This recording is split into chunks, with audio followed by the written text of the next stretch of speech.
right, let's go over this for a second. Judge not, lest you be judged.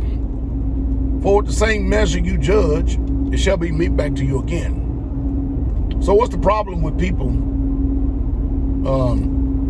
in the faith? And that's one illusion that people don't get. The whole purpose and the reason for us coming to the faith so that we can be perfected in it, because none of us come to the faith perfected. We come jacked up. And a lot of times, I see it a lot. I like giving people time. I know that they're going to mess up and crap on themselves. I like giving them a couple of years. That doesn't mean that I don't confront them. That doesn't mean I don't talk to them. Too many times, more often than not, in ministry, in the walk, in the faith, in the way, we're trying to impose our own social system. We're trying to impose our own system of judgment on someone. Chances are, a lot of people would never, ever to be able to see something that's really so gravely wrong unless it's just out there. They wouldn't be able to see it unless you mention it, unless you've got your own particular system of judgment.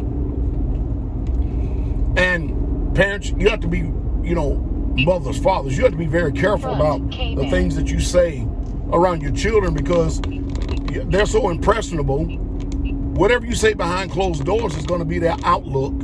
It's going to be their perspective and point of view going forward in life.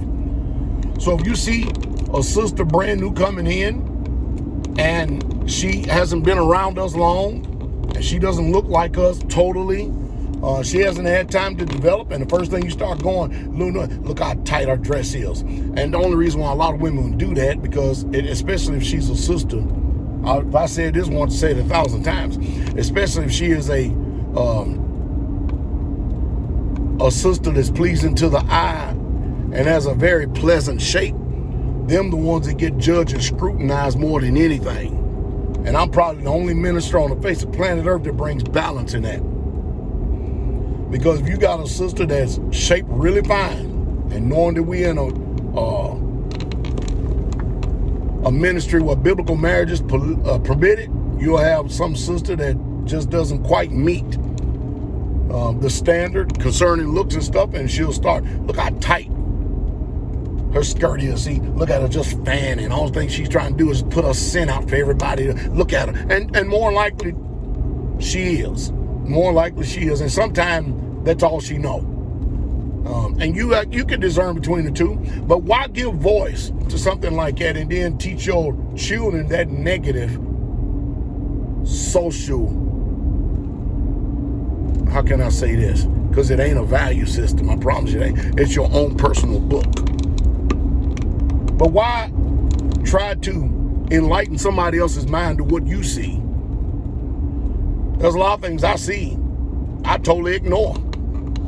There's a lot of things I see about brothers when they first come to the ministry. You don't never see me running down brothers when they come to the ministry and they got hair longer than women. You never, ever hear me talk much about it. I'll give them plenty of time. And usually, they'll usually a brother may approach them, or usually they'll come to the position where they're asking the brother, what do you think? Because I don't see nobody else. And then that gives the brother opportunity. But see, when people are brand new, coming from the world, coming into this faith right here, man, you really are spiritual if you can point out every shortcoming and everything that they're doing, huh? Where's the grace and the mercy at in that?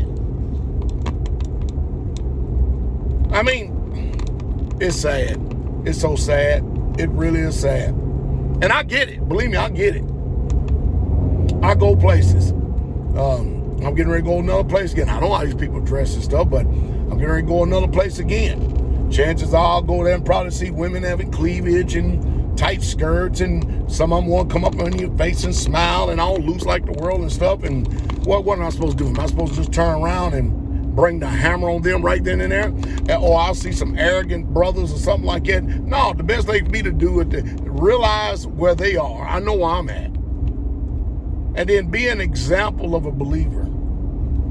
And then after a period of time, and you know how you can be wise in saying certain things, don't bring negative attention to someone else who's weak in mind, weak in the spirit, so they can jump on your bandwagon and oppose a brand new brother or sister and then wear them out, who Yah is called. And then they come over and say, man, I can't stand them people. Them people, all they do is judge. All they do is judge. You wouldn't want that to happen to you. You wouldn't want that to happen to anybody. It's amazing how if your son and daughter, something that pertains to you, if they wasn't in the faith, all of a sudden they consider in the faith, they come here, you would want everybody to understand their condition. I'm talking about if they ain't never been in it. You will want somebody to understand their condition. Hey, if they're coming and they at least have made an attempt with a head covering, or they at least make an attempt to wear a skirt, even though it looked like she's going to the nightclub, a spiritual brother and sister would be able to recognize that and look past that for the time being. A mature sister will be able to entreat that sister and try to help them out in a wise way.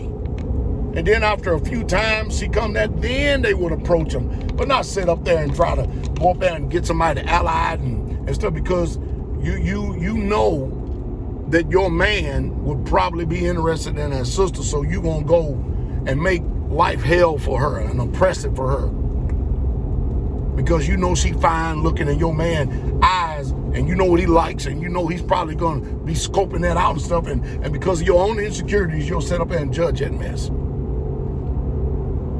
Or brother, vice versa. See another brother come in, look really nice, man, pretty strapped, put together and stuff, and you know your wife likes that kind of a man on the flesh, and then next thing you know, you're going to start going to another brother, and you're going to start telling how look at this brother right here. You have one conversation with him, and rather than just being a brother, you're trying to pick every word apart. Believe it or not, this is the crap that goes on. What everybody in Israel had better start learning how to understand is this, is that we're dealing with souls that the Most High Yah has called. What do I look like being in this thing almost 3 decades, and I'm trying to make a young man just like Pastor Dowell? No, it's going to take time. They have time for growth. They have time to poop on themselves, get the diaper changed. Everybody should. Everything shouldn't be an eternal judgment unless it's just grave dishonor and just grave flat out disrespect. There's a time when there's a line, but we got to do better as being mature and being examples in order to encourage people to want to go on and be disciples of the Most High Yah. You don't believe how many of you I've tolerated, put up with in your infancy, coming into the faith, and I'm sitting and watching this maturation period of you growing and being mature. This crazy car. Anyway, bless y'all. Shalom.